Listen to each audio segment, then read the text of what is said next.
এই ভিডিওতে আমরা দেখব আইএসপি সফটে কিভাবে আপনি ফ্লোটিং থেকে ইন্টিজার অথবা ইন্টিজার থেকে ফ্লোটে কনভার্ট করবেন। সো এখানে ফ্লোটিং থেকে ইন্টিজার করার জন্য আমাদের ইনস্ট্রাকশনটা থাকবে ইন্টিজার অর্থাৎ আইএনটি 16 বিটের জন্য, আর ডি আইএনটি হচ্ছে 32 বিটের জন্য। সিমিলারলি আমি যদি আসলে ইন্টিজার থেকে ফ্লোটে কনভার্ট করতে চাই তাহলে আমরা লিখব এফএলটি, আর 32 বিট হলে ডিএফএলটি। কেমন? সো আমরা সফটওয়্যারে আসি।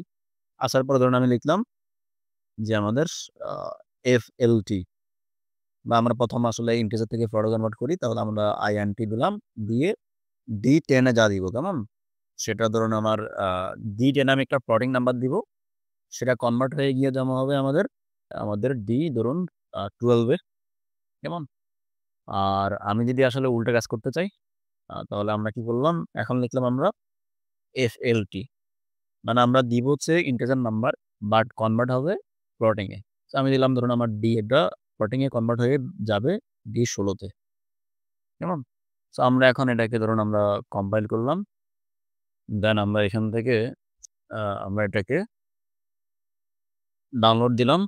ডাউনলোড দেওয়ার পরে আমরা আসবো ট্রান্সফার, দেন এখান থেকে আমরা ওকে দিব। ওকে দেওয়ার পরে আমরা এগেইন ওকে ক্লোজ, দেন আমরা এখান থেকে অনলাইনটাকে অন করি। আর আরেকটা কাজ করে নিব আমরা, সেটা হচ্ছে স্ক্রিনটাকে 2টা ভাগে ভাগ করে, যে দেখুন আমরা মিনিমাইজ করলাম, করে আমরা এখান থেকে আমরা একটা ওয়াচ টেবিল এড করব। কারণ আমাদের এখানে আসলে ডাটা ডিসপ্লে ফরম্যাট একটু ঝামেলা করবে। সো আমরা ওয়াচ টেবিলটা এড করলাম, মনিটরিং টেবিল 1। সো আমরা জাস্ট আমাদের আউটপুটগুলোকে আমরা দেখব, কেমন? ধরুন আমরা সবগুলোকে যদি দেখতে চান আপনি আইডেন্টিফায়ার এ ক্লিক করবেন, এখানে একটা ঘরে ক্লিক করে দেন, আমি লিখলাম D10। আরেকটা আমি এড করি D12, আরেকটা আমি এড করলাম D14, আরেকটা আমি এড করলাম D16, কেমন? Okay fine. তো এখন আমরা যেটা করব, আমাদের D10 এ আমরা দিব আসলে আমাদের ফ্লোটিং নাম্বার, এটা ইন্টিজারে কনভার্ট হয়ে যাবে আমাদের D12 এ, কেমন? সো আমি আসলে D10 এ ক্লিক করে চেঞ্জ ভ্যালুতে গেলাম, গিয়ে আমি 32 বিটটা চুজ করলাম, করে আমরা এখান থেকে দিলাম ধরুন আমাদের 10.0, কেমন? আমি ওকে করলাম। সো এখানে ফরম্যাটের জন্য দেখাচ্ছে না, আমরা যদি আসলে ওয়াচ টেবিলটা দেখি, এটাকে ক্লোজ করলাম।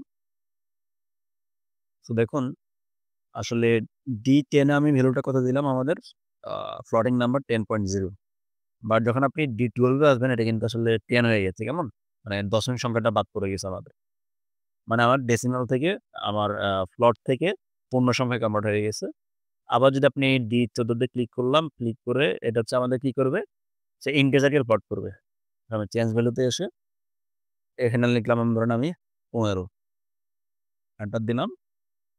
সো আমি যদি এখন আমার ওয়াচ টেবিলটাতে আবার আসি, দেখুন আমি D14 তে আমি দিছি 15, বাট এটা যখন D16 তে আসছে এই প্লটিং পয়েন্ট হয়ে গেছে আমার 15।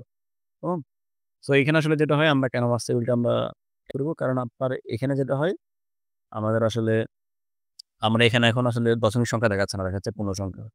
আবার যখন আপনি এখান থেকে আসলে ভিউতে ক্লিক করে যদি এটাকে করে দেন আপনি ফ্লট নাম্বার, সেক্ষেত্রে আপনি মানে ফ্লট নাম্বারগুলো দেখতে পারবেন, বাট আবার এখানে আবার পূর্ণ সংখ্যাগুলো দেখতে পারবেন না। তো এই সমস্যাটা সমাধানের জন্য আমরা আসলে আমাদের মনিটরিং টেবিলটা ইউজ করলে আমরা আসলে আমাদের আমাদের সব ডাটাই আমরা দেখতে পারি, যে আসলে আমরা আমাদের ইন্টিজার কত আছে, আমাদের প্লট কত আছে। সো এরপর যদি আপনাকে আসলে আরো বড় ভ্যালু নিয়ে আমাকে কনভার্ট করতে হয়, 30,768 একটু বেশি, তখন আমরা এখান থেকে আমরা যেটা করব, আমরা জাস্ট এখানে কমান্ডটা ইউজ করব DINT DFLT। সো সকলকে অসংখ্য ধন্যবাদ। আসসালামু আলাইকুম।